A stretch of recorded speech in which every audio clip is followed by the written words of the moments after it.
¿Empezamos? Bueno, buenos días. Vamos a continuar hoy con el ciclo que comenzamos ya hace unos meses sobre el humanismo médico. Y bueno, hoy tenemos en la actividad al doctor Álvaro Díaz, que recordarán que tuvo una charla previa. Y bueno, nuevamente va a estar con nosotros, nos va a hablar de distintos aspectos de lo que es la vida, la enfermedad y la muerte, que son temas, para nosotros que estamos vinculados con el tema de la medicina, yo creo que son clave. La idea es que, que ustedes participen, hagan preguntas o manifiesten de repente sus opiniones con respecto al tema. Así que esta es una instancia más organizada por el Museo de Ciencias de la Salud, en conjunto con la Clínica de Cirugía de Tórax y la Quirúrgica 3. Le damos la bienvenida a Álvaro, le agradecemos y le damos la palabra. Bueno, muchas gracias al profesor Daniel González y a Sergio Martínez, acá representante del museo. Yo de alguna manera soy integrante de la Unidad Académica de Humanidades Médicas, recién formada el año pasado, para temas vinculados a las humanidades en medicina. No hay tal vez ningún tema más importante para nosotros los médicos que la salud, la enfermedad y la muerte. Casi todo nuestro objetivo profesional es, entre comillas, luchar contra la enfermedad para impedir la muerte. ¿Sí? Ahora vamos a ver que si bien el ser humano es el mismo desde hace 10.000 años, los conceptos que maneja en torno a esto han cambiado muchísimo, porque el ser humano no es solamente aislado, sino que es en función de su cultura, de su entorno. Esto que ven acá es ¿La vieron la película? Se la recomiendo. Es una película de Bergman, de Ingmar Bergman, de 1957. Allí, entre otras cosas, se ve el diálogo entre un caballero y la muerte, que juegan una partida de ajedrez en donde el caballero pretende ganarle a la muerte a través de la partida. Esta es una carta de tarot. Es una de las pocas, creo que la primera, que no tiene nombre. Es la que se refiere a la muerte y es la carta número 13. Les voy mostrando esto para ver que la muerte tiene en su entorno mucho más que el fenómeno biológico de la extinción de la vida. Es un fenómeno no, es un concepto esencialmente cultural.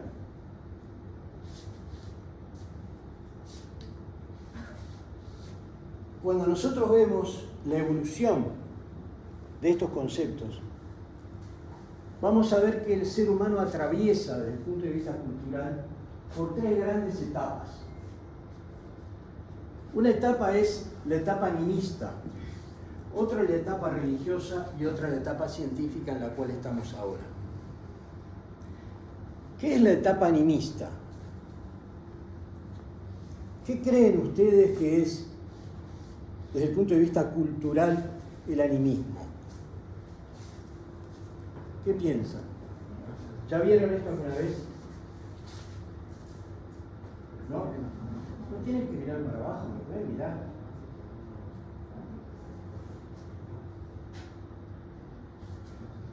¿De dónde viene la palabra animismo? ¿Qué les parece a ustedes? ¿De dónde puede venir?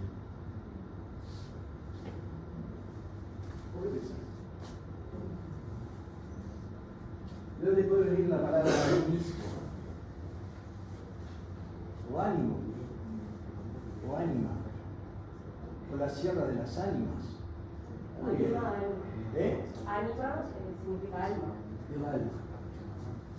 El animismo está vinculado al alma. ¿Pero qué cosa es el alma?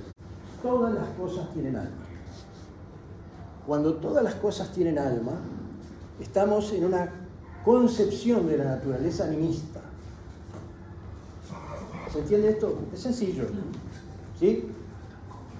El alma de las cosas. Ahora yo les preguntaría a ustedes, ¿las cosas tienen alma? ¿Qué dicen? Para vos no. ¿Para ti tienen alma las cosas? Estaba mirando a tu compañera, pero ya te digo a vos para pasarte la palabra. ¿Vos no querés que las cosas tengan alma? ¿No sabés? ¿A ver algún otro? ¿Hay alguien que piense que las cosas tienen alma? ¿No? No. Bueno. ¿Alguna vez se enojaron con una computadora porque se apagó en el momento que estaban trabajando y se les borró todo? ¿Se enojaron? ¿Por qué se enojaron?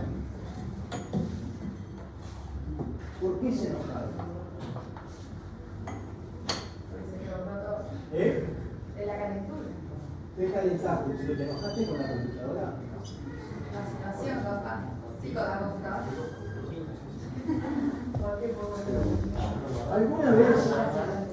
¿Alguna vez un cirujano que le dieron una pinza que no correspondía para lo que estaban haciendo la tiró? Jamás. Sí. Pues es que si no te acercas allí, la gente que está por Zoom no te escucha. Acá me tengo. Sí, allí en la... ¿Del otro lado? Sí, sí, sí. Me voy a alejar de ustedes por un momento.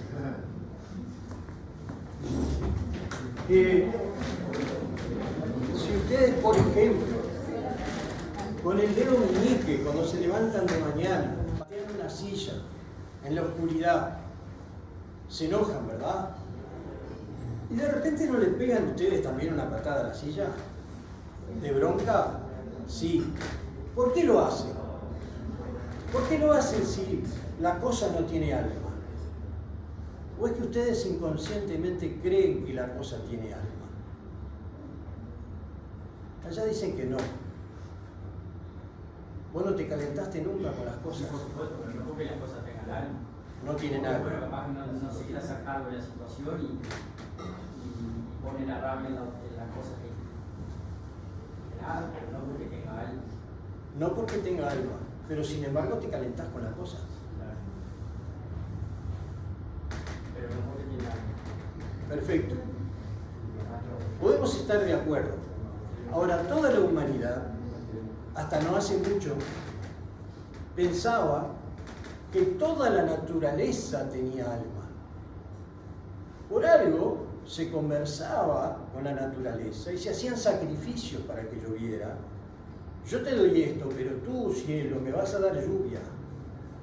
Esta concepción fue, durante muchísimos siglos, la forma de entender el funcionamiento del mundo que nos rodea. Y desde el punto de vista de la enfermedad, por tanto, la enfermedad era producto de esas cosas, de esa naturaleza que nos rodeaba. Influenza viene de la influencia de las estrellas para determinar las epidemias. Luego de esta etapa animista, que como veremos subyace todavía en nosotros, y ahora vamos a dar algunos ejemplos,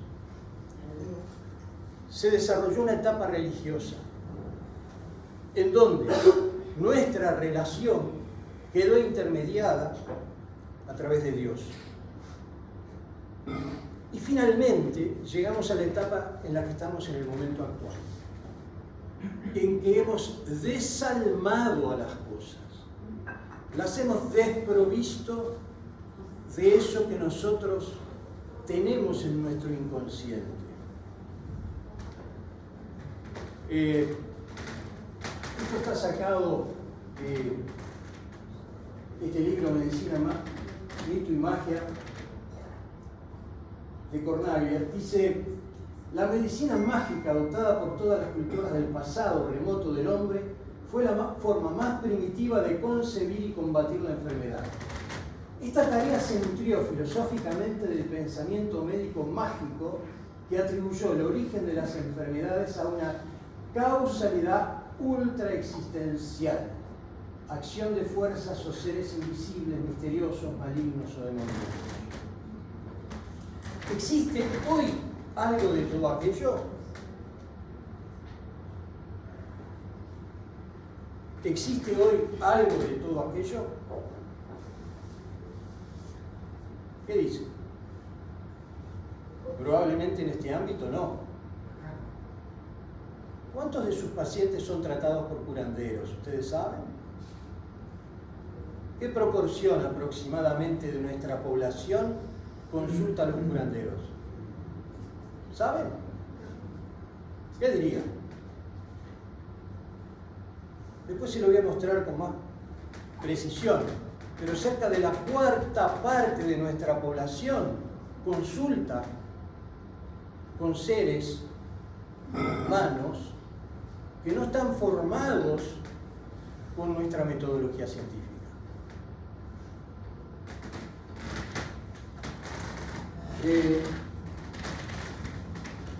Casi todas las fuerzas naturales que pueden afectar al hombre han sido espiritualizadas. Se le ha dado espíritu o alma. El trueno, el rayo, el sol, la luna, los ríos, montañas, bosques, desiertos y también las enfermedades. Los seres humanos poblamos nuestro mundo con un sinnúmero de agentes simbólicos, con frecuencia aterradores, debido a que nuestra vida cotidiana está rodeada de azares imprevisibles, entre los cuales se encuentran las enfermedades y la muerte, como su consecuencia adversa, por lo cual debemos hacerle frente simbólica y expresivamente. Por televisión, existen seres sobrenaturales, existen muertos vivientes que aterran a otros seres. Todo eso existe, ¿verdad? Por supuesto que no le damos importancia, pero nos gusta ver cómo los muertos andan siguiendo a otros, ¿no? ¿Por qué existe todo eso todavía? Porque tenemos un residuo de aquel pasado en nosotros. Porque la construcción de estos conceptos es cultural.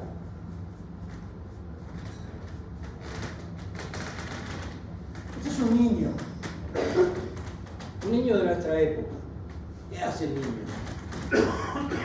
Al sol le pone lentes, sonríe, le pone lentes de sol. Este niño, ¿qué está haciendo? Está animando al sol, de la misma manera que el hombre prehistórico. Aquí tenemos lo que yo les decía. Sin querer nosotros le damos vida a la computadora. ¿Qué es esto? Esto hace 50 años se descubrió esta tribu, los Yanomami, en el medio del Amazonas, en estado prehistórico. ¿Qué está haciendo este individuo? Este individuo es el chamán de la tribu, es el médico de la tribu, el sabio de la tribu. Está recibiendo a través de una especie de cerbatana el yopo. El yopo es un alucinógeno mezclado con ceniza que se insufla en la nariz. ¿Para qué lo hace? Porque la alucinación toma contacto con los espíritus y con eso puede combatir la enfermedad de este señor que está acá, que está enfermo. En el antiguo Egipto con los Yanomami, la enfermedad se explicaba por la posición del cuerpo por la acción mágica de un enemigo, o de un dios enojado, o por el espíritu de un muerto malhumorado. El médico mago o el chamán debía luchar, combatir, pelear contra esos elementos. Desde el punto de vista conceptual, tengo unas ganas de ir para ahí para conversar más cerca. Desde el punto de vista conceptual, ¿por qué decimos nosotros que luchamos contra las enfermedades?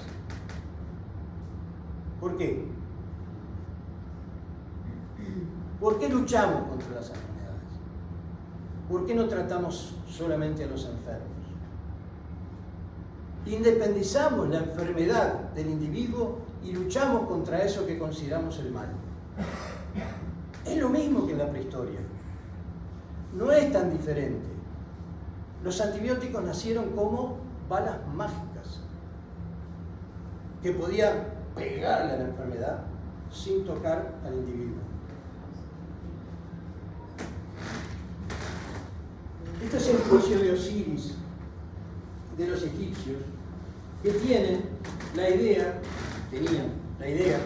de que después de muerto, el alma, que se llamaba el Ba del muerto, era juzgado por cómo se había comportado en la vida. Incluso en las tumbas le metían un papel y le daban como un trencito de las cosas que tenía que decir en este juicio, porque su corazón estaba metido adentro de este recipiente, iba a ser contrapesado contra una pluma. Si pesaba más que la pluma, era condenado. Si pesaba menos, era absuelto. Y si era condenado, iba a ser devorado por este individuo e iba a desaparecer para siempre. Mientras que si pesaba menos que la pluma, iba a poder pasar al paraíso. Esta concepción de 5.000 años antes de Cristo, de alguna manera se conserva desde el punto de vista religioso a partir de Cristo en adelante. Es decir, que la muerte, desde aquel entonces hasta ahora, tiene en su concepto cosas que son morales, concepciones que son morales. Yo me porté bien o me porté mal. Este concepto de la moralidad vinculado con la muerte, por lo general, no lo tenemos en cuenta. La muerte es un tránsito cuyo destino final depende del juicio moral.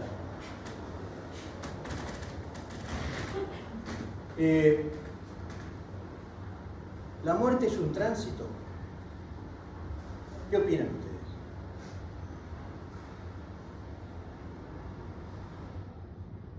¿Qué dirían?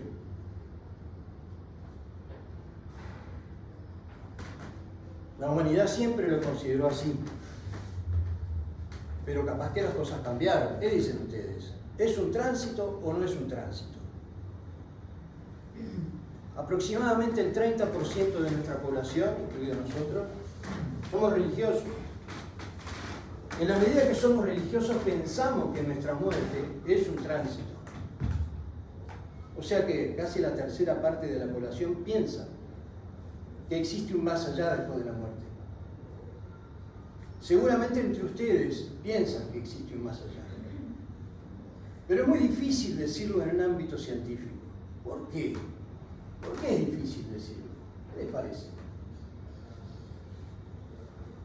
¿Quiénes de los que están acá piensan que la muerte es un tránsito? ¿Nadie? ¿O tienen temor que lo juzguemos por...? No. ¿Tú pensás que no? ¿Que no es un tránsito? No es un tránsito. ¿Tú? Yo no sé, es que depende. Depende. Pudiera ser un tránsito. Sí, puede ser. ¿Tú qué pensás? Que no es un tránsito. Muy bien. ¿Tú qué pensás? Que no es un tránsito. Muy bien. ¿Tú qué pensás? Vamos a hacer al revés. ¿Quién piensa que es un tránsito? Para no andar preguntando uno por uno.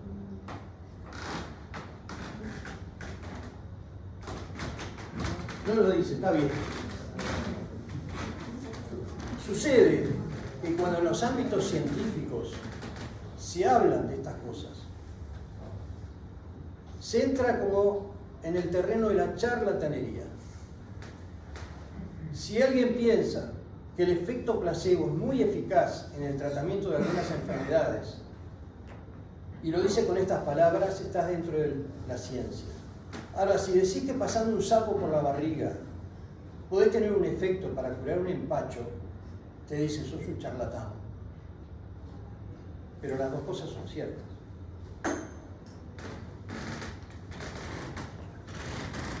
hay un gran cambio desde el punto de vista científico, desde el punto de vista cultural.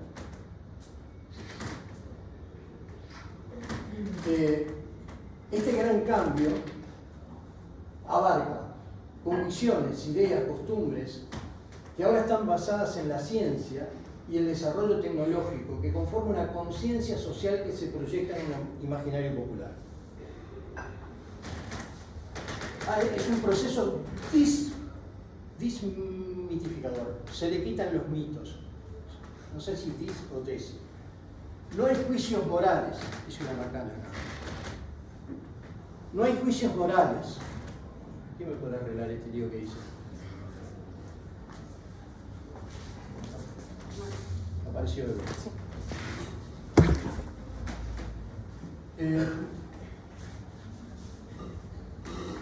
En este proceso,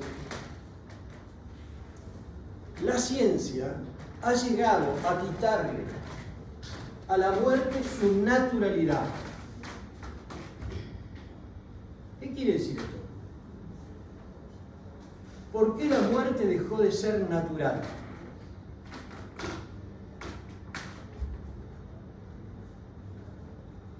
¿Qué les parece?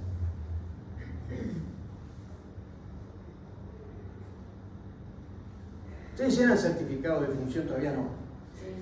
¿Eh? Sí. ¿Llenan? ¿Cómo lo llenan?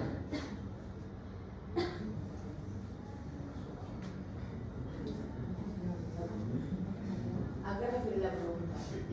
¿Cómo llenás? Causa de muerte, ¿qué pones? Lo que sea el motivo. ¿Cuál? ¿Cuál fue el último que llenaste?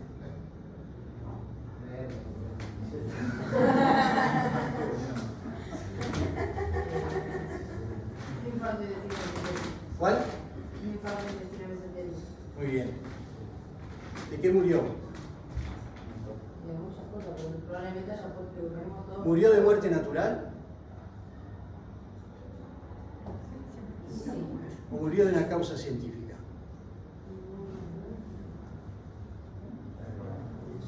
Su pregunta, si usted me lo pregunta así. Es capciosa, yo sé que es capciosa. Segunda, como si hubiera alguna iatrogenia de por medio. Hoy en día, toda muerte le encontramos una causa. Pero porque la estudiamos. La muerte natural que un viejito se muere en la casa y no sabemos por qué se muere. Ahí se da sobre el primer ítem que es paro respiratorio. La diferencia que el certificado de función tiene para completar las otras. Ahora, ¿alguien no se muere de paro cardiorrespiratorio? Por eso, pero es lo que todos completamos. El primero, por ese se lo vamos completando tipo las otras cosas. De paro cardiorrespiratorio no se muere nadie.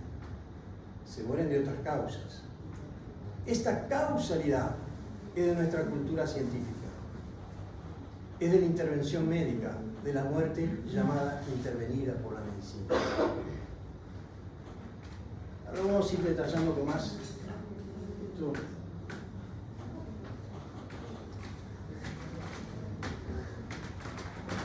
A pesar de nuestra cultura científica, todavía subyace en cada uno de nosotros cosas, reminiscencias de aquel animismo primitivo. Yo sé que nosotros somos ahora seres dedicados a la ciencia, pero ¿qué les pasa con esto? ¿Alguno de los que está acá cree que pasar por debajo de una escalera más vale que no? ¿O tener temor cuando se cae la sal? Es totalmente irracional, pero existe. Esto es clásico, ateo hasta que se cayó el avión. Álvaro, me perdí un poco porque me parece que estás compartiendo pantalla y digo eso de no te enganché la frase, pero digo, entiendo la frase supervisión. Ahora, si yo paso por abajo de una escalera, la escalera tendrá un escenario de riesgo mínimo, no se puede caer. Si no hay escalera, nada se me puede caer a la cabeza. Si se me puede caer un avión, como puede explotar, el edificio de enfrente, voy porque pasa, se pierde. Escenarios de riesgo hay. Podemos Entonces asumir cuánto. ¿Y cuando se cae la sal? Cuando se cae, ¿qué es la sal?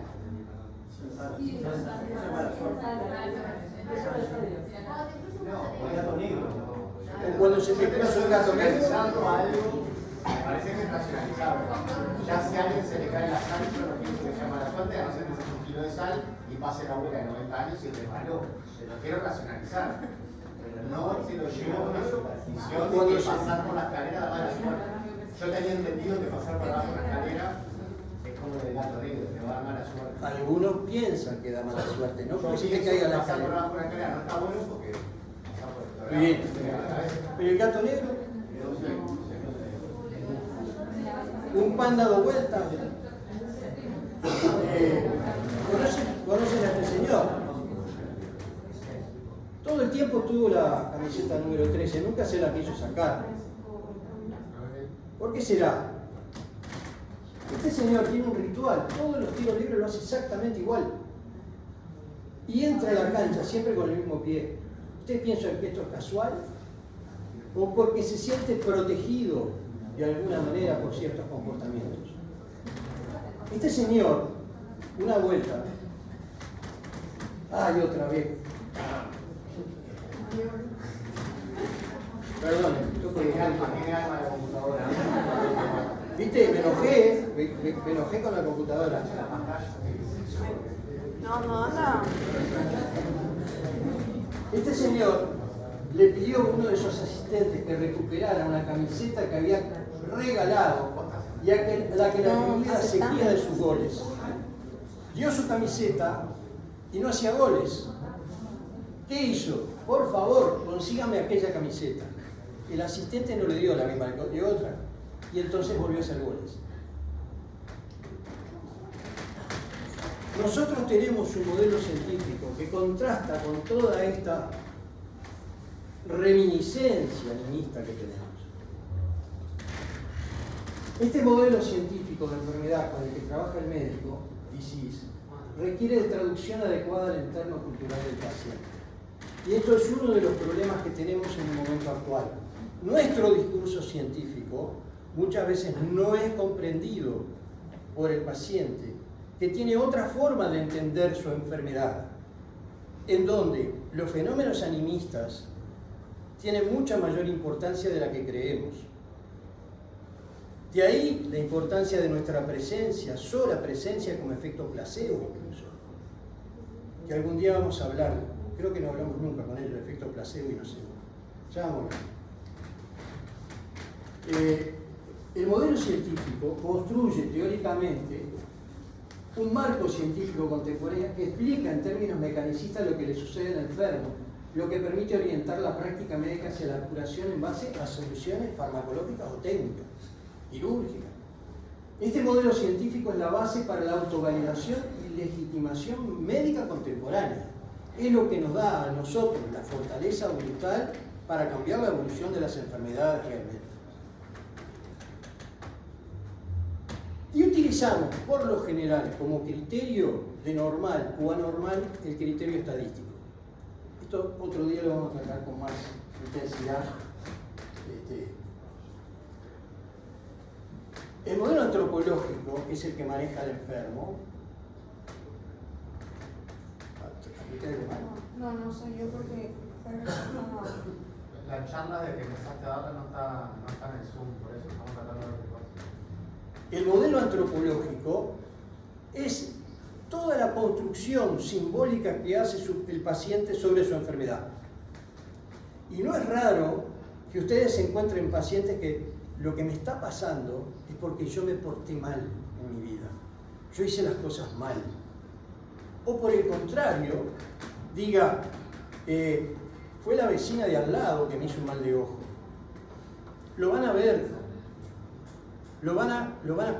Y ustedes tienen que comprender, no tratar de decirle eso no es así simplemente, porque tiene convicciones profundas, asentadas en su animismo primitivo. Y ustedes tienen que comprender eso y traducir lo que ustedes están considerando desde el punto de vista científico a ese modelo antropológico.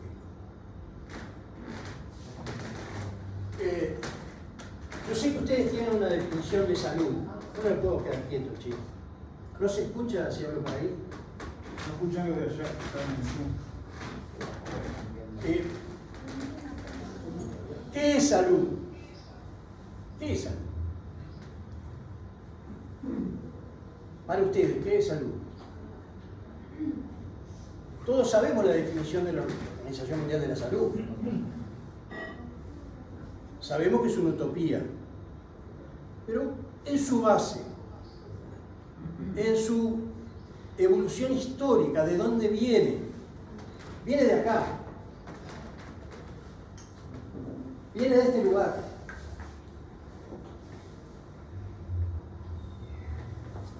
Salud, salud, y viene de salvación.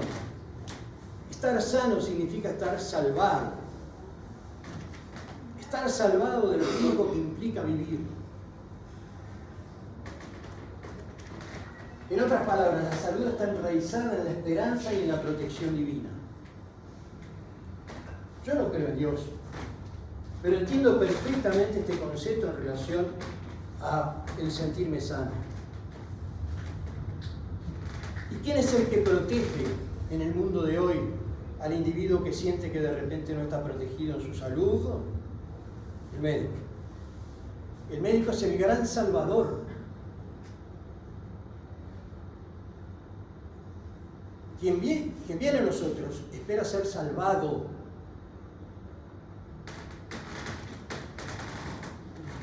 Esto es lo que piensa muchas veces el enfermo.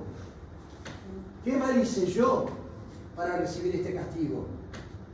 ¿Quién puede desearme este mal? ¿Soy culpable de algo? ¿Será grave lo que me ocurre? ¿Moriré? Todas estas preguntas están casi siempre escondidas en el paciente que viene a consultar. Habitualmente nosotros no nos metemos en ese tema.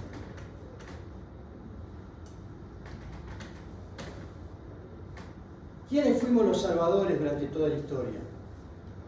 Los sacerdotes, los chamanes, los curanderos y los médicos. Todos hemos sido salvadores y somos salvadores.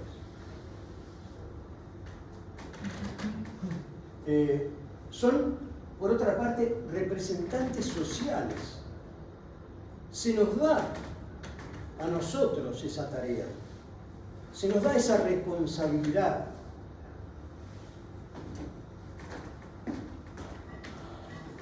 Pero hoy, el mago, el sacerdote, el médico están divorciados. Nosotros nos hemos apartado mucho de todo eso. Sin embargo, muchos pacientes acuden a curanderos o brujos, incluidos los médicos cuando caemos enfermos. Había una vieja clínica médica de Norteamérica que analizaba el tema de las medicinas no tradicionales y había hecho un seguimiento de los médicos y decía que el 30% de los médicos, cuando estaban gravemente enfermos, acudían ellos también a medicinas no tradicionales. Esto es una encuesta del Colegio Médico de cifra del 2017. 27% recurre, ¿verdad?, a medicinas no tradicionales o terapias alternativas.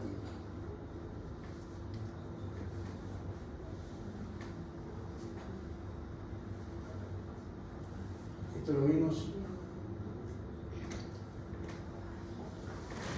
Lo que cambió las formas de concebir la salud, la enfermedad y la muerte fue la ciencia. En los últimos 3 siglos, hemos logrado una explicación racional y concatenada basada en datos empíricos y hechos predecibles reproducibles. Así que la ciencia se erige como una nueva fuente de la verdad para definir salud, enfermedad y muerte, sin la existencia del alma, ni más allá, ni consideraciones morales. Este es el gran cambio que sucedió.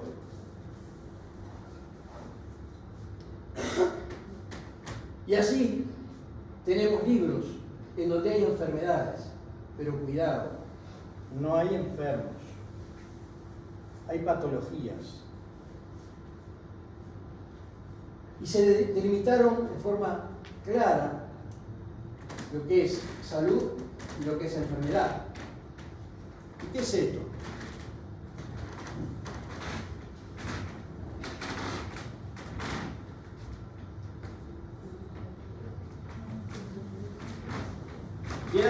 diagnóstico.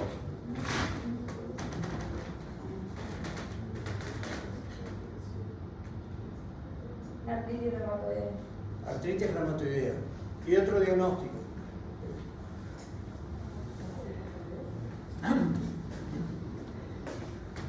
¿Es una enfermedad, primero, o no es una enfermedad? ¿Esto es producto de una enfermedad? ¿Qué dirían?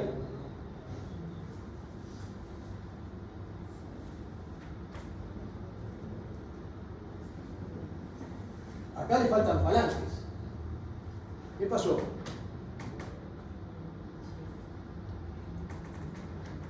Estas son pinturas del Paleolítico de hace 27.000 años. Aquí hay manos. Le faltan falanges. Es la misma enfermedad. ¿Qué enfermedad es?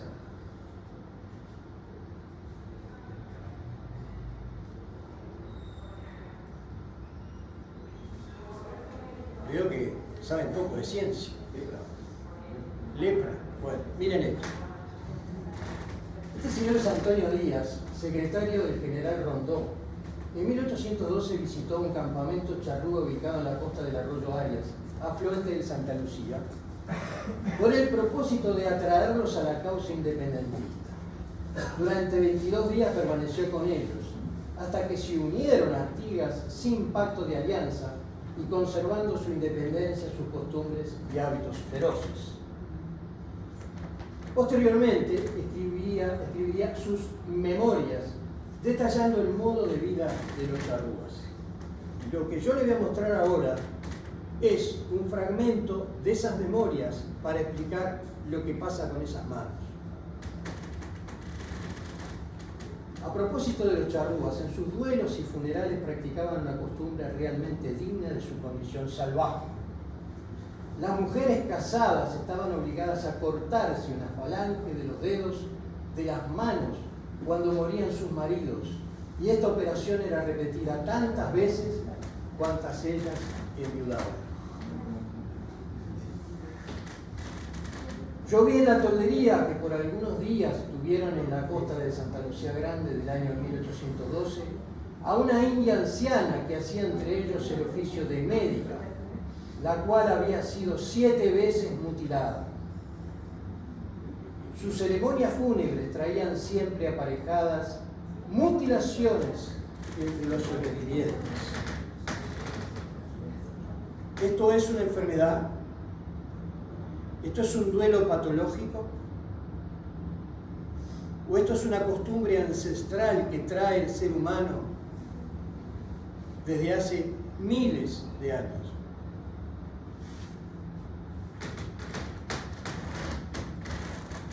Los charrúas y otros grupos étnicos, esa foto que les traigo es de un grupo indígena de Oceanía. Los charrúas y otros grupos étnicos se amputaban alguna falange de un dedo cuando moría un familiar cercano. ¿Cómo se explica? No lo sabemos, pero es un sacrificio en relación a la muerte. ¿Este duelo es patológico? ¿Ofrecían al fallecido parte de sí mismo para que lo acompañara en el viaje al más allá? ¿Era una demostración del grado de apego al fallecido? No lo sabemos. Pero lo que es peor, no lo podemos entender, porque desde el punto de vista de nuestra cultura ha cambiado tanto todo que nos es incomprensible.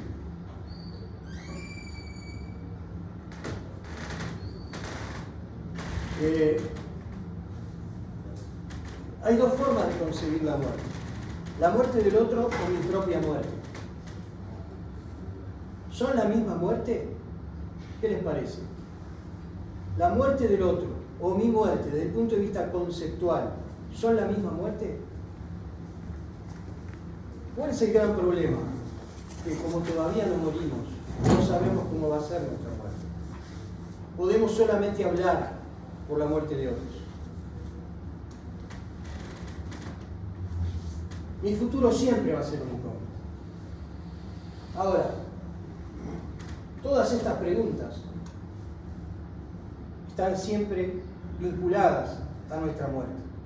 ¿Cuándo sucederá? ¿Cómo sucederá? ¿Por qué ocurrirá? ¿Dónde? ¿Sufriré? ¿Qué pasará después?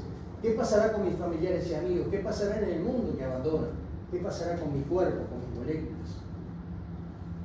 Nosotros luchamos contra la muerte, como decíamos hoy. Pero hay que saber que cuando estamos luchando contra la muerte del otro, contra la enfermedad que puede producir la muerte al otro, estamos luchando también contra nuestra propia muerte.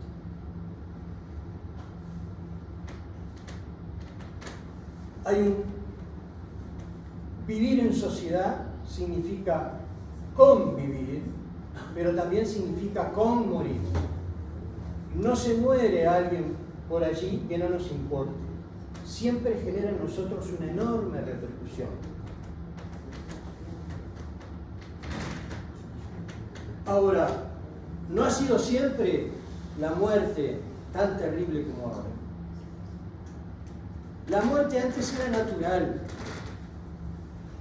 La muerte antes era concebida como un fenómeno normal de la vida. Hoy la muerte es concebida como una patología. Si alguien muere, ¿qué pasó? ¿Por qué se murió? No se tendría que haber muerto. Le faltó algún tratamiento, alguien se equivocó. Y cuando hoy en día en las salas ustedes le dicen, este paciente no tiene más solución, desde el punto de vista curativo se va a morir de todas maneras, te mira como diciendo, usted no es un buen médico, usted no sabe nada. Porque no se concibe que hoy la ciencia no pueda evitar la muerte, porque se le ha quitado a la muerte su naturalidad. Se la ha transformado en una patología digna de la atención científica. Y como la ciencia todo lo puede. ¿Alguna vez se enojó algún paciente con ustedes por haberle dicho, no tengo más nada para hacer para curarlo? Lo puedo aliviar, pero no puedo evitar su muerte. ¿Algún familiar nos enojó con ustedes? ¿No han visto eso? ¿No? ¿Tú lo viste? Contanos. Y lo otro, por ejemplo, que a veces no se convencen de lo que está diciendo, inmediatamente van a consultar a otro médico, a ver si encuentran la solución. Y si no, al extranjero. Y si no, al curandero, que probablemente le dé alguna pichicata diciendo esto va a ser el agua de Querétaro, como había en un tiempo.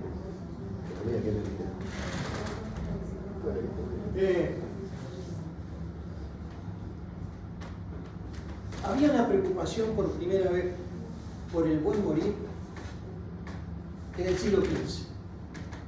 Y ahí se escribió el Tractatus o Speculum Artis Bene Moriendum, un tratado sobre el arte de bien morir. Y en este siglo plenamente infiltrado culturalmente por la religión católica, sobre todo el mundo occidental, el bien morir hace hincapié en la reafirmación de la fe y el ejemplo de Cristo. No vamos a entrar en los detalles, pero empieza a ser una preocupación en el siglo XV el buen morir, al mismo tiempo que aparece la muerte individual. Antes, hasta el siglo XII, XIII, las tumbas eran colectivas. Se empezaron a individualizar con la muerte propia que empiezan a hacer en esta etapa. Esta es una escena de la muerte de don Alfonso II, XII, de 1887. Pero fíjense quiénes son los personajes que están acá. Está el médico acá. El médico está ausente de la muerte. La muerte no era patrimonio del médico, ni la agonía, ni la certificación. La figura principal era el sacerdote. La muerte ocurría en la casa, en la cama, rodeado de todos los familiares, inclusive de los niños que miraban la agonía. Hoy en día no existe esto. Completamente excepcional, a 2-3 siglos de distancia. Estamos pasando a la cultura científica. Hoy, cuidado paliativo, sedación, suicidio asistido, eutanasia, son formas del buen morir en el siglo XXI, donde el médico es el actor principal, ya no lo es el sacerdote. Antes del siglo XIX, los velatorios se prolongaban algunos días para verificar que realmente el individuo estaba muerto. Los criterios para dictaminar la muerte consistían en esperar que no volviera a moverse y en el olor nauseabundo que comenzaba a despedir el cadáver. Recién entonces se afirmaba, el sujeto está muerto. La medicina no tenía lugar en el diagnóstico de muerte. Es más, quizás no sabía hacer diagnóstico de muerte. Esto que les parece increíble da lugar a esto. Se inventaban cajones, féretros, que tuvieran la capacidad de abrir para afuera algo para poder respirar, una campana para avisar que estaba vivo, en fin. Había terror a ser enterrado vivo, que es lo que se llama tafofobia.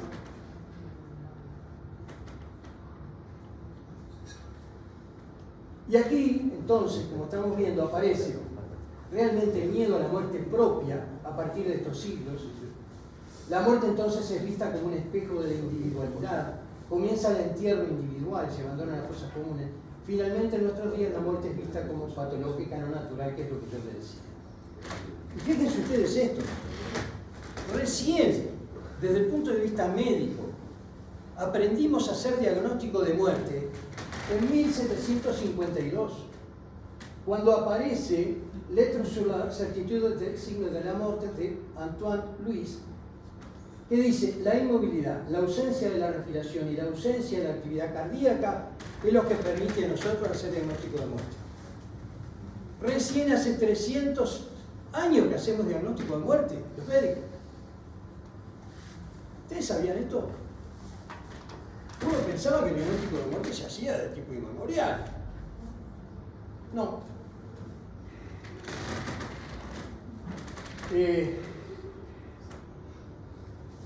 Y aparece entonces una nueva forma de concebir la muerte como un hecho físico-químico, como un hecho científico.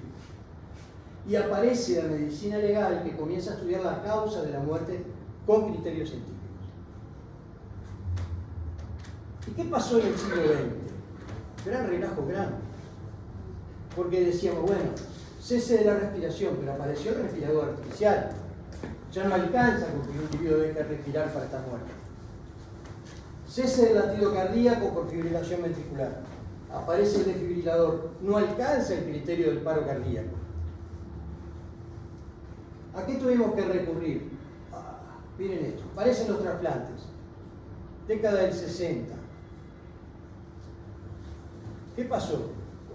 ¿Cómo hacemos un trasplante de un individuo?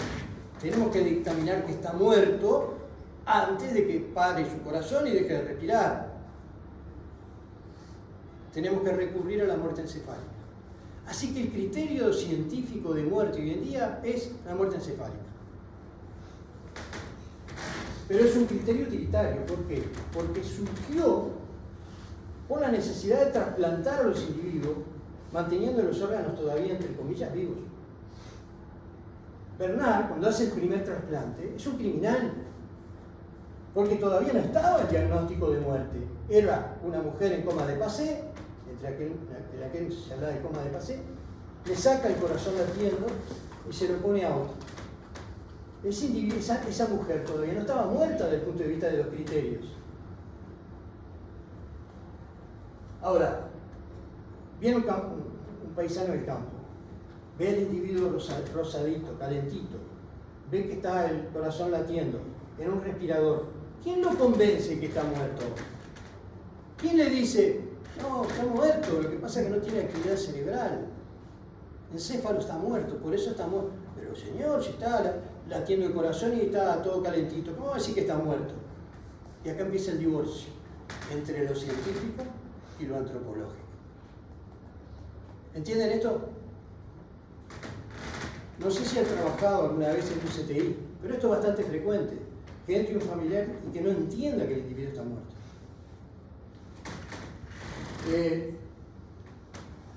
Y aparece otro tema.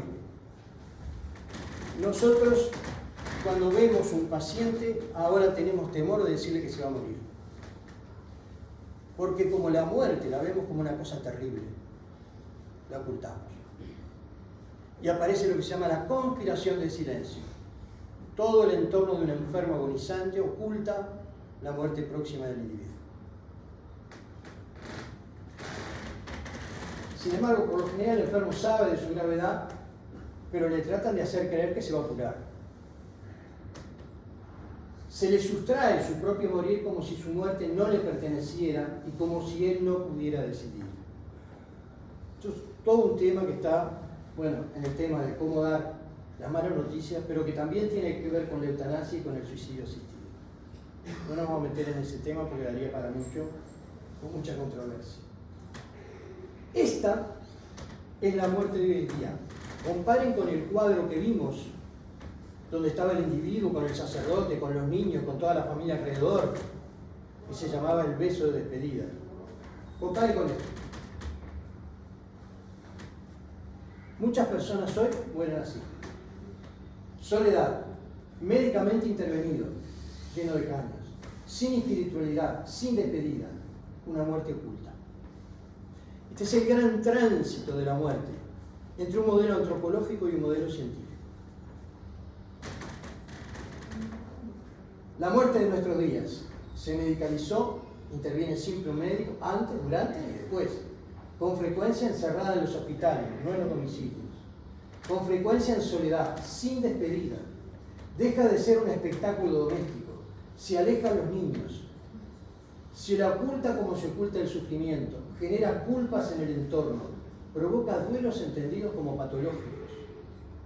Cada vez que una persona está llorando, sufriendo, se le dice, ¿no querés que te dé algo para no sufrir? Pareciera que hubiera que anestesiar el duelo, cuando el duelo es lo normal y lo necesario. Con frecuencia se atribuye la muerte a un error o a falta de recursos. No se comprende la frase no hay cura. Se acortan los velorios. Los cadáveres son manipulados incluso por gente extraña. Ya no eran las viejas de la casa, sino que son las funerarias, el personal de enfermería, que no tiene nada que ver con el individuo.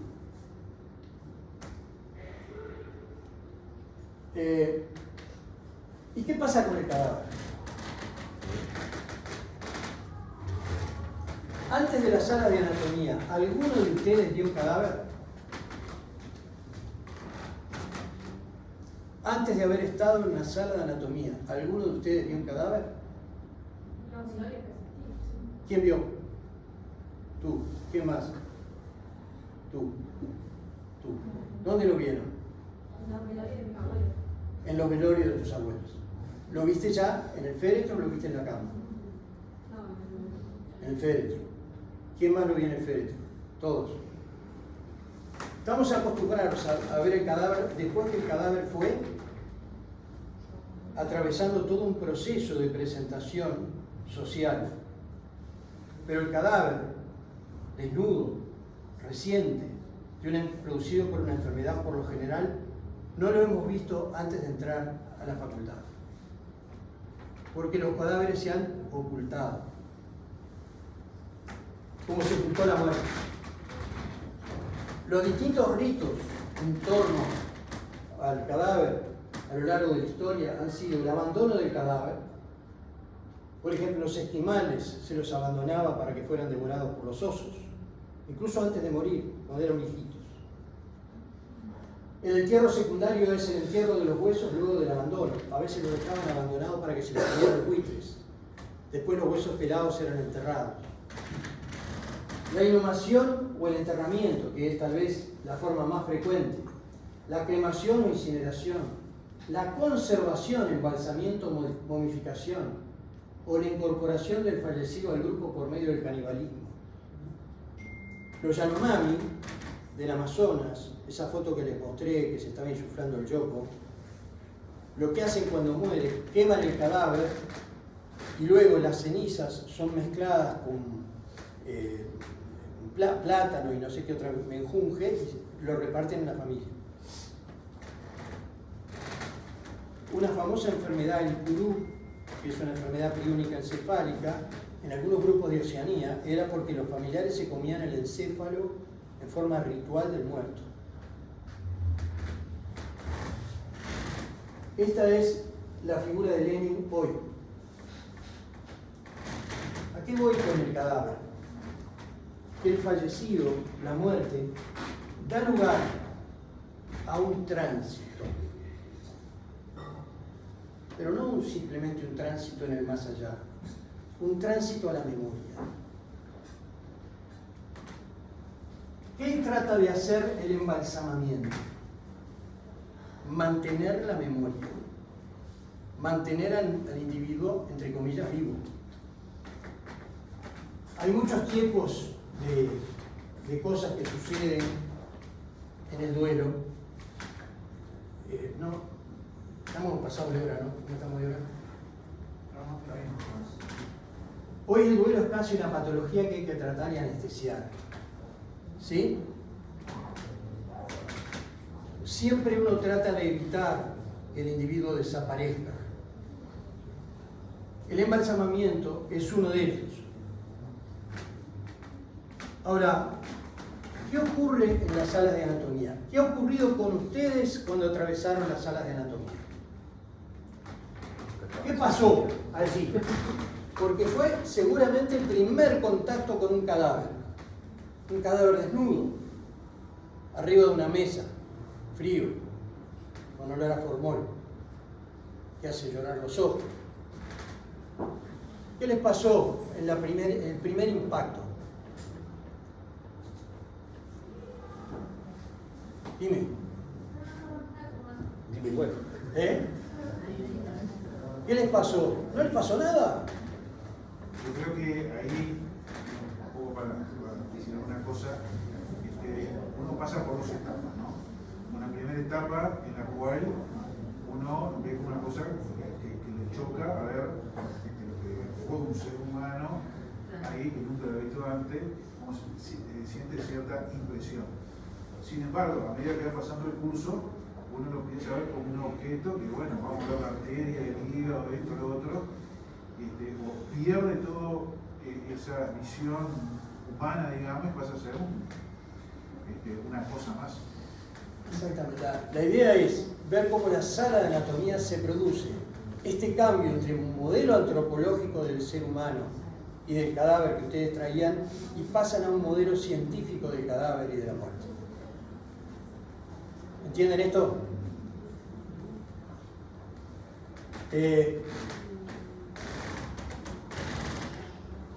Aparece la desmitificación del cadáver. El cadáver se transforma en objeto científico. El cadáver deja de ser persona y pasa a ser cosa. Deja de ser el centro de atención de un grupo conmovido por la pérdida, a pesar de estar rodeado por ustedes. Pero ustedes ya no están conmovidos por la pérdida. No tienen pérdida. No tienen pérdida del vínculo emocional. Queda desprovisto de sentido simbólico y de creencias. Desaparece el miedo al contagio de la muerte. Los cadáveres siempre tuvieron a lo largo de la historia la posibilidad de que contagiaran su muerte. No la enfermedad, su muerte. Algunos, cuando morían, por ejemplo, se apretaban la garganta para que no salieran los efluvios que podían transmitir la muerte.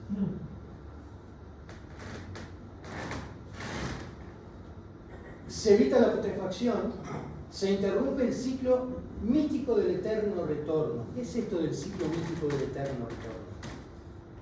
Casi todo lo que ocurre con la vida y con la muerte cicla. Y el ser humano, desde muchísimos milenios, interpreta la vida y la muerte como un ciclo permanente. Todavía hay gente que piensa en la reencarnación, que se cumple un ciclo, ¿verdad? Se abre, se cierra, se vuelve a abrir, se vuelve a cerrar. Del polvo venimos, del polvo vamos. Somos nada más que materia, pero retomando cíclicamente, ¿verdad? Bueno, esto desaparece. Desaparece finalmente bajo la disección hasta transformarse en algo en la nada. Yo me acuerdo que quedaban pedacitos totalmente irreconocible en la nada. Y no hay ritos funerarios ni duelo. Ahora, imagínense que la mano de la mujer que está disecando tiene las uñas pintadas y lleva un anillo. ¿Qué pasaría con ustedes? ¿Qué sentirían? ¿No se atreven a decir nada? O voy a ponerles un ejemplo terrible, o que reconocen en algún familiar. ¿Qué pasaría? ¿Cómo sería el impacto? Sería tremendo. ¿Vieron lo que es la conexión y la desconexión?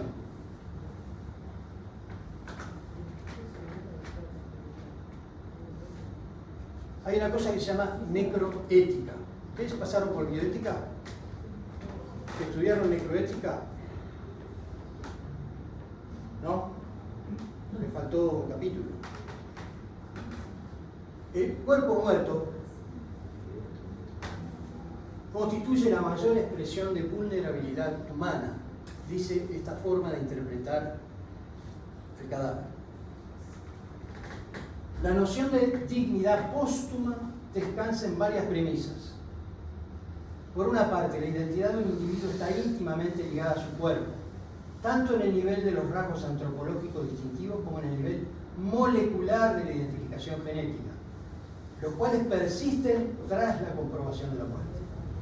Esta identidad remite al reconocimiento de que el cuerpo es el cuerpo de alguien, así como sus componentes corporales, citológicos y moleculares provienen y pertenecen a una identidad particular, la cual, mediante cotejo genético antropológico, puede ser vinculada con una extensa red familiar, étnica, social. ¿Tienen algún ejemplo de esto? ¿Se les ocurre algún ejemplo en el cual algunos muertos han provocado una intensa conmoción en la red familiar, étnica y social?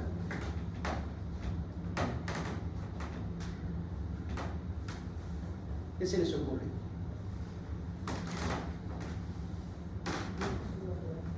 La comunidad está constituida por personas vivas y personas muertas.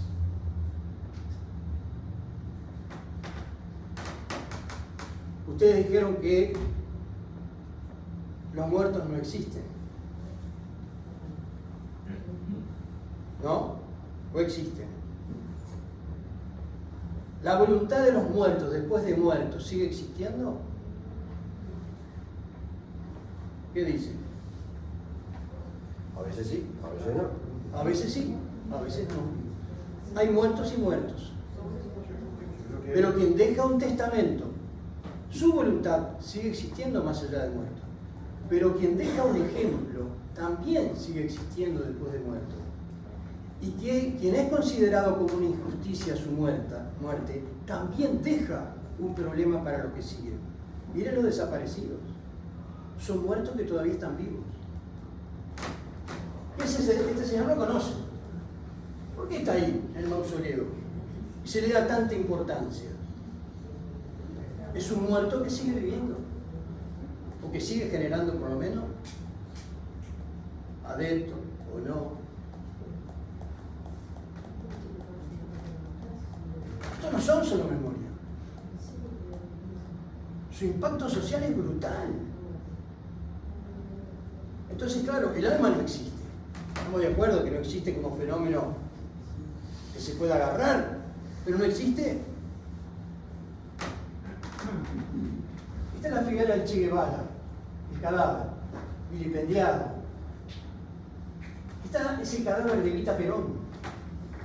Ustedes tienen que... Hay un video sobre el cadáver de Evita Perón y toda su trayectoria durante varios años, que vale la pena ver. Las cosas que le pasaron a ese cadáver, porque de alguna manera el reconocimiento de ese personaje singular era brutal. ¿Y esto qué es?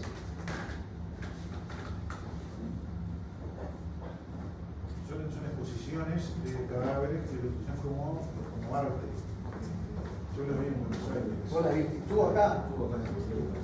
Esto es lo que se llama plastinación. Hay individuos, a veces pagando, a veces sin pagar, que piden para que sus cuerpos sean expuestos de esta manera. Es una forma de creer, de alguna manera, en su propia inmortalidad, para que los demás lo sigan teniendo presente.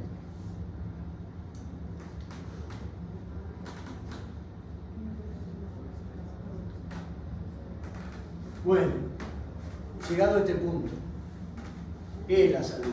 Bueno, la salud no es... Uno más bien estaría de acuerdo con Galeno, que a principios de hace 2000 años dijo: es el estado de perfecta armonía entre la mente y el cuerpo, situación de perfecto equilibrio de armonía perfecta. Pero hay distintos grados de salud. Se opone el individuo absolutamente sano respecto del absolutamente enfermo. A mitad de distancia entre ambos aparece el bienestar, ni sano ni enfermo. Entre aquellos extremos se ubican todos los diferentes matices de la salud y la enfermedad. Esto lo decía ni más ni menos que Galeno hace 2000 años. Y estoy de alguna manera resumiendo, porque ya nos vamos.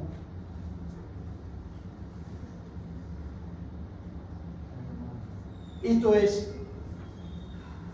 así como se intervino la muerte, se medicalizó la sociedad. La sociedad hoy está medicalizada. Ustedes prenden la televisión y hay 200 avisos publicitarios de cosas para las distintas cosas que quieran. Para la piel, para adelgazar, para comer sano y no tener colesterol, para de todo. Eso obviamente hace 100 años no existía.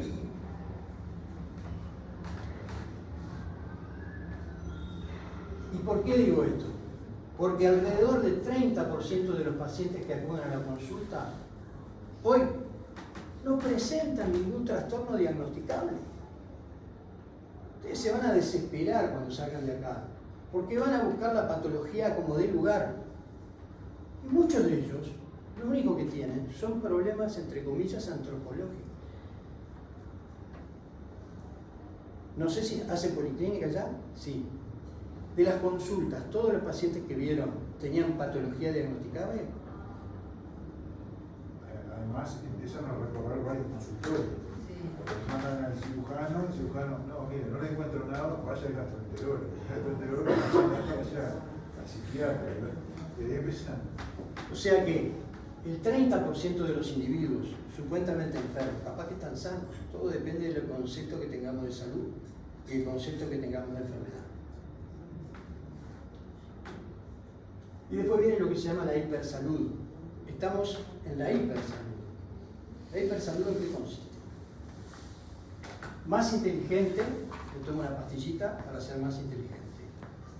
Mejor desempeño deportivo, tengo un montón de productos para mejor desempeño deportivo. Para tener un cuerpo más saludable, ni que hablar. Para rendir más sexualmente, ni que hablar. Para mayor rendimiento en el trabajo, ni que hablar. Para mayor defensas inmunológicas. Esta es la hipersalud. Esto es la hipermedicalización de la sociedad. Bueno,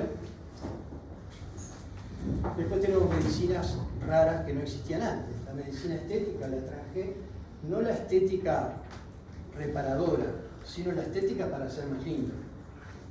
La medicina transgénero, la medicina de la reproducción humana, incluso ahora la medicina para elegir mejor al niño que vamos a tener. Bueno, yo creo que vamos a terminar acá. Esto ya estamos pasados el tiempo. Vamos a dejar la filosofía. Muchas gracias por estar allí. No fueron lo que yo pensaba que me iban a decir. No, esto no es así, vamos a pensarlo de otra manera. Pero bueno, están a tiempo todavía ahora para las últimas preguntas. Yo creo que sí, aprovechen. Voy a hacer un comentario, ¿no? Aparte de una pregunta, es un comentario. Me parece que hubieron varios puntos, muchas puntas, ¿no? El tema que uno podría abordar. ¿Qué les parece? ¿No tienen preguntas? A mí me pareció muy interesante la comparación que hizo sobre la muerte de antes en la imagen del cuadro, que era una muerte más acompañada, y la muerte de hoy en día estuvo muy interesante para pensar.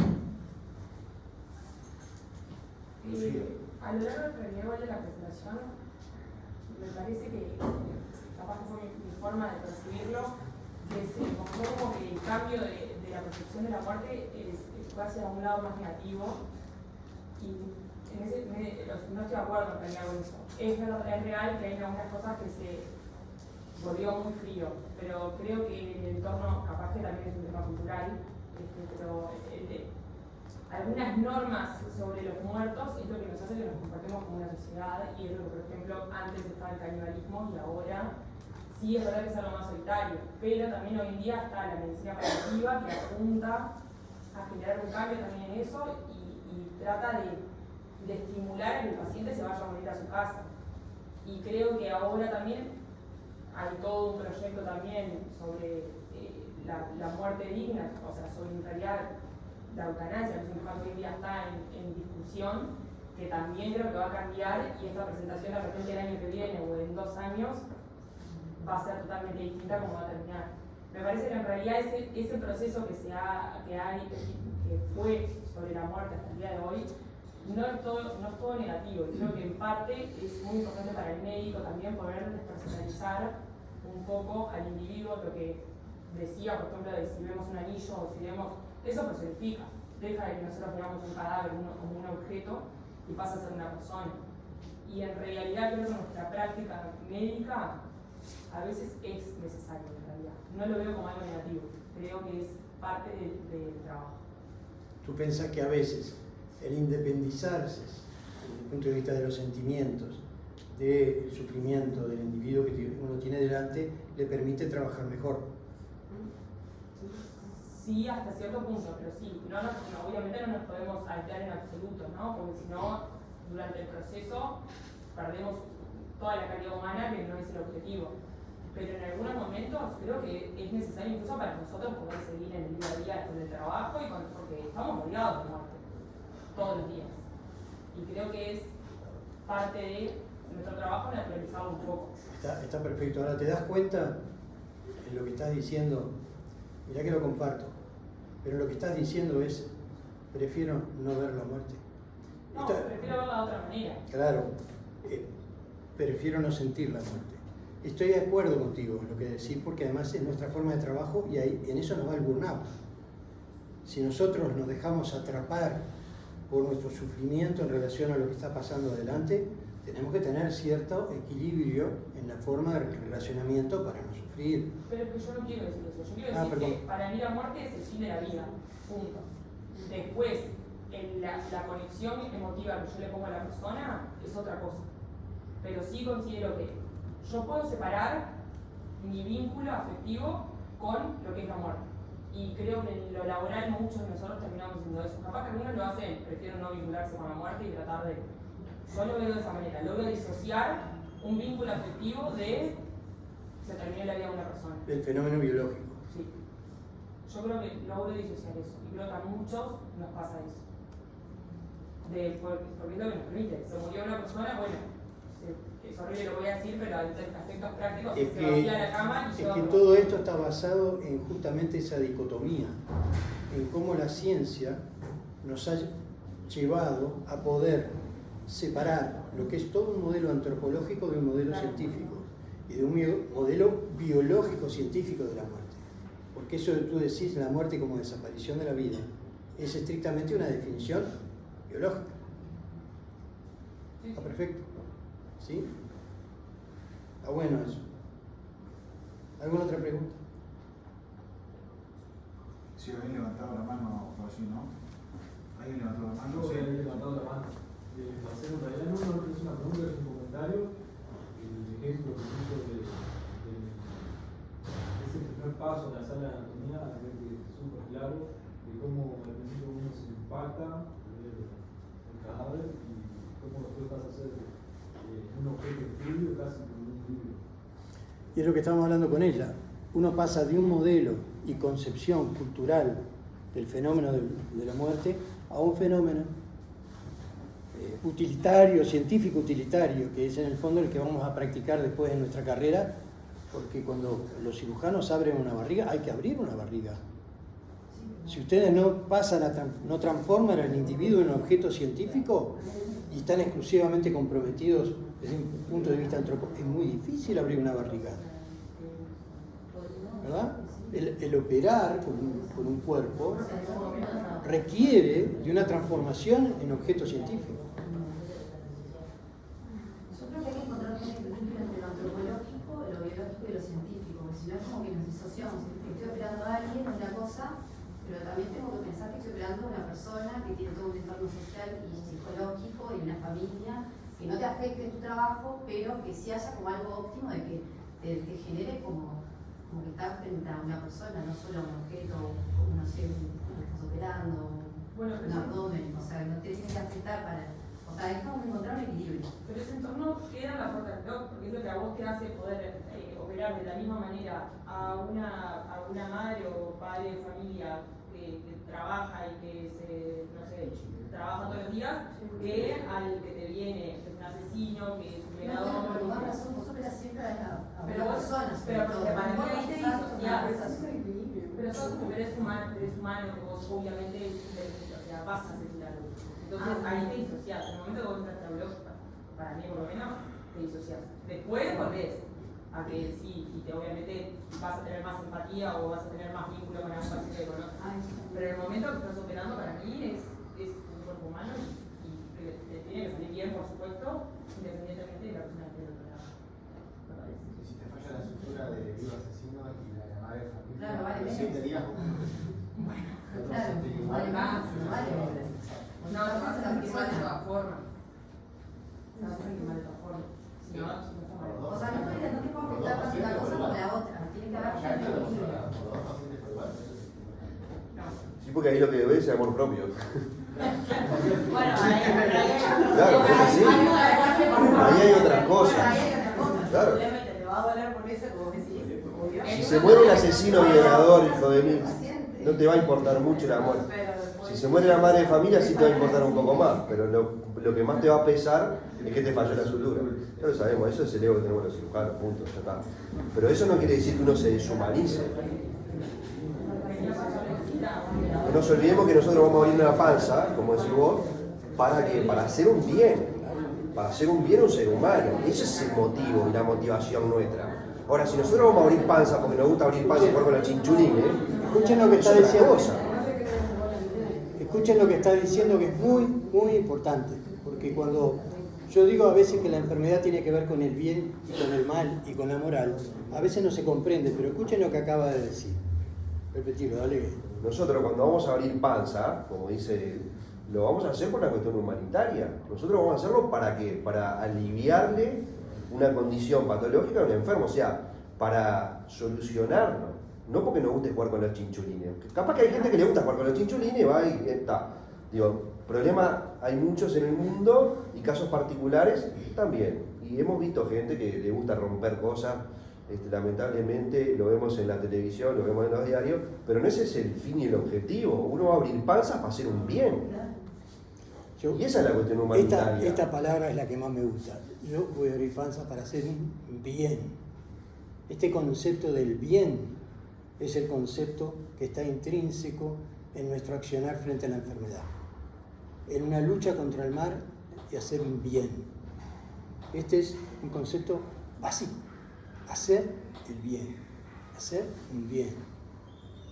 Piénsenlo en relación a la enfermedad. Hacer un bien.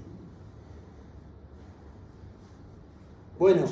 Yo dije algunas cosas y nadie más quería decir algunas cosas porque a mí me pareció muy interesante y como les decía, me parece que hay varios puntos que uno podía extenderse y es muy interesante.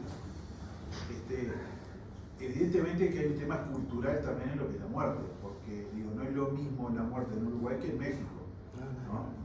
En México se celebra el Día de los Muertos con fiestas, ¿no? Es muy distinta la concepción que hay de la muerte con respecto a la nuestra. Que la nuestra, como decía Álvaro, se trata de ocultar cada vez más. porque es clarísimo eso de que la persona moría en la casa, el velorio era en la casa, después se pasó a las empresas y ahora con el COVID eso se acentuó más, porque incluso los velatorios ahora se restringen a 2 horas, ¿no? O sea, cuanto menos esté expuesto la muerte ahí, mejor, ¿no? Y después viene arriba todo el tema de la cremación, ¿no? Entonces, yo creo que esto también se ve en los cementerios. En los cementerios, cuando uno ve los panteones, hay algunos panteones enormes, escultura muy linda, o sea, desde el punto de vista escultural, uno puede decir, bueno, muy lindo.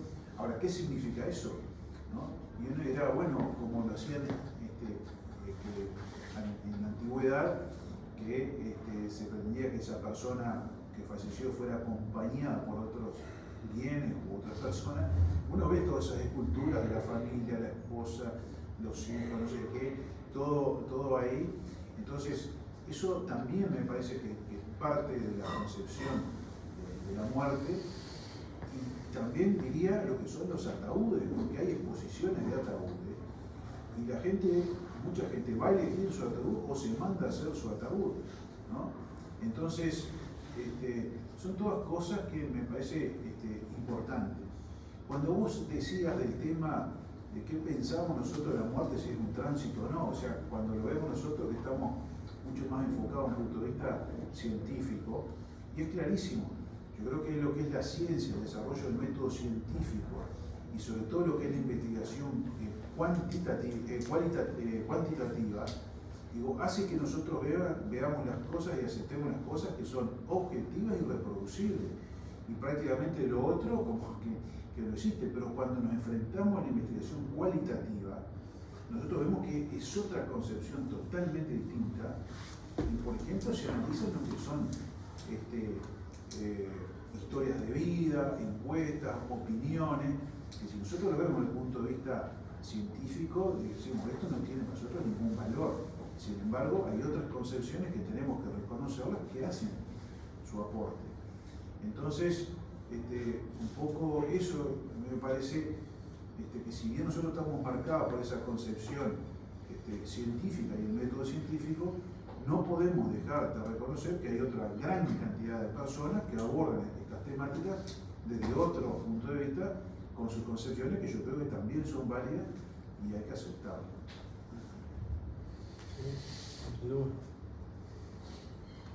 Bueno, si no hay entonces más preguntas o comentarios, damos por finalizada y le agradecemos a Álvaro y estuvo como siempre brillante. Muchas gracias. Gracias.